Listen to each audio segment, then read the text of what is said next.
সফলতা পেতে একা থাকতে শেখো। এই কথাটা শুনতে কঠিন, কিন্তু বাস্তব জীবন ঠিক এমনই। মানুষ তোমার পাশে থাকবে, তবে সব সময় তোমার জন্য নয়, তাদের স্বার্থের জন্য। যতক্ষণ তোমার হাসি, তোমার সময়, তোমার উপস্থিতি তাদের কাজে লাগে, ততক্ষণ তারা থাকবে। কিন্তু যেদিন তুমি নিজের লক্ষ্য নিয়ে ব্যস্ত হবে, নিজের স্বপ্ন গড়তে চুপচাপ লড়াই শুরু করবে, সেদিন দেখবে সেই ভিড়টা ধীরে ধীরে হারিয়ে যাচ্ছে। তখন বুঝবে মানুষ পাশে থাকার অভিনয় করে, পাশে থাকা খুব কম মানুষই জানে। জীবনের শুরুতে আমরা সবাই ভাবি সবাই আমাদের আপন, সবাই বুঝি আমাদের কষ্ট বুঝবে, আমাদের স্বপ্নকে সম্মান করবে। কিন্তু বাস্তবতা হলো, মানুষ তোমার স্বপ্নকে ভালোবাসে না, তারা শুধু তোমার সফলতাকে ভালোবাসে। তারা দেখতে চায় ফলাফল, পথ চলা নয়। তুমি রাত জেগে কিভাবে নিজেকে গড়ছ, কতবার ভেঙে পড়ে আবার দাঁড়াচ্ছ, সেটা দেখার সময় তাদের নেই। তারা শুধু তখনই আসবে যখন তুমি কিছু হয়ে উঠবে। তখন তারা বলবে, আমি তো আগেই বিশ্বাস করতাম। কিন্তু এই বিশ্বাসটা তারা তখন দেখায় যখন তোমার আর তাদের দরকার হয় না। একাকিত্ব তাই কোনো অভিশাপ নয়, একাকিত্ব একটা প্রশিক্ষণ। যখন তুমি একা থাকো, তখন নিজের ভেতরের শব্দগুলো পরিষ্কার শোনো। তখন বুঝতে পারো তুমি আসলে কি চাও, কোথায় যেতে চাও, আর কিভাবে যেতে চাও। ভিড়ের মধ্যে থাকলে এই প্রশ্নগুলো চাপা পড়ে যায়।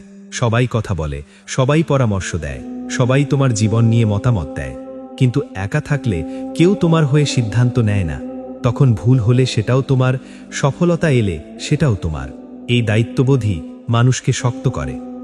মানুষকে খুব বেশি গুরুত্ব দিলে নিজের স্বপ্নটাই ছোট হয়ে যায়, কারণ তুমি তখন তাদের কথায় নিজের পথ বদলাতে শুরু করো।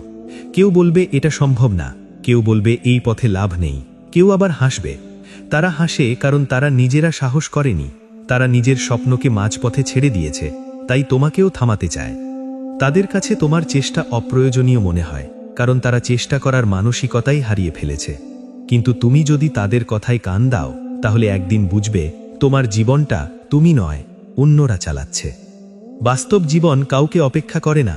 আজ তুমি যদি নিজের জন্য সময় না দাও, নিজের কাজকে গুরুত্ব না দাও, তাহলে কাল কেউ তোমার জন্য সময় বের করবে না। মানুষ সবসময় ব্যস্ত, তারা তাদের জীবন নিয়ে, তাদের সমস্যা নিয়ে, তাদের লাভ লোকসান নিয়ে ব্যস্ত। তোমার কষ্ট তাদের কাছে গল্প, তোমার স্বপ্ন তাদের কাছে শুধু কথা। তাই প্রত্যাশা কমাও। প্রত্যাশা কমালে কষ্টও কমে। মানুষ থেকে বেশি আশা করলে তুমি দুর্বল হয়ে পড়বে, আর দুর্বল মানুষকে এই দুনিয়া সম্মান করে না। একা থাকার মানে এই না যে তুমি কারো সাথে কথা বলবে না, কারো সাথে হাসবে না। একা থাকার মানে হলো নিজের লক্ষ্যকে সবার আগে রাখা। যখন কাজের সময় আসে, তখন আবেগ নয়, শৃঙ্খলা বেছে নেওয়া। তখন বন্ধুদের আড্ডা বাদ দিতে হয়, অনেক আনন্দ ত্যাগ করতে হয়, অনেক আরাম ছেড়ে দিতে হয়। এই ত্যাগটাই ভবিষ্যতে তোমাকে আলাদা করে। সবাই মজা চায়, কিন্তু খুব কম মানুষই ভবিষ্যতের জন্য কষ্ট করতে রাজি হয়। যখন তুমি চুপচাপ পরিশ্রম করো, তখন অনেকেই তোমাকে ভুল বুঝবে। কেউ ভাববে তুমি অহংকারী, কেউ ভাববে তুমি বদলে গেছো। আসলে তুমি বদলাও না, তুমি বড় হতে শুরু করো। বড় হওয়ার পথে অনেক মানুষ ঝরে যায়। তারা তোমার জীবনের অধ্যায় ছিল, পুরো গল্প নয়। এটা মেনে নেওয়াই বুদ্ধিমানের কাজ। সবাইকে ধরে রাখার চেষ্টা করলে তুমি নিজের শক্তিটাই হারাবে। একটা সময় আসবে যখন তুমি বুঝবে একাই চলতে শিখে গেছো। তখন আর ভয় লাগবে না। কারো চলে যাওয়া তোমাকে ভাঙবে না, কারো অবহেলা তোমাকে থামাতে পারবে না। কারণ তুমি জানবে তোমার শক্তির উৎস অন্য কেউ না, তুমি নিজেই। এই আত্মবিশ্বাসী সফল মানুষের আসল পরিচয়। তারা একা থাকতে ভয় পায় না, কারণ তারা জানে একাকিত্বই তাদের সবচেয়ে বড় শিক্ষক।